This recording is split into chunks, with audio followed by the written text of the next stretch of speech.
రసం పిండేయండి. 4 స్పూన్లు నేను చెప్పిన 4 గరిటెలు వేయకండి. అట్లా 4 స్పూన్లు తేనె, ఒక కాయగాని చక్కగా నిమ్మరసం పిండేసి ఒక గ్లాసు నీళ్ళలో కలుపు త్రాగేసేయండి. తేనీళ్ళు తాగిన గంట తర్వాత మళ్ళీ ఒక గ్లాసు మంచినీళ్ళు తాగండి. ఇంకో పావు గంట అరగంట కలిసి ఇంకో గ్లాసు మంచినీళ్ళు తాగండి. 2 గ్లాసులు మంచినీళ్ళు ఒక అరగంట గ్యాప్లో తాగాలి. తేనీళ్ళకి మధ్యలో అట్లా మంచినీళ్ళు తాగాలి. ఇప్పుడు తేనీళ్ళు తాగిన తర్వాత గంటకు మంచినీళ్ళు తాగారు, మళ్ళీ గంటకి ఏం చేయాలి?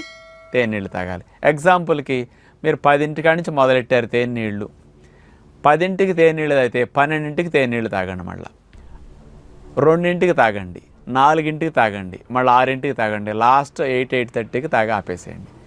ఇట్లా 6 టైమ్స్ అన్నా తేనీళ్ళు తాగండి ఉపవాసంలో.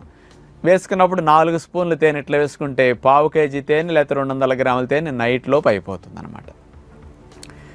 తేనీళ్ళు 10కి మొదలెట్టారనుకోండి,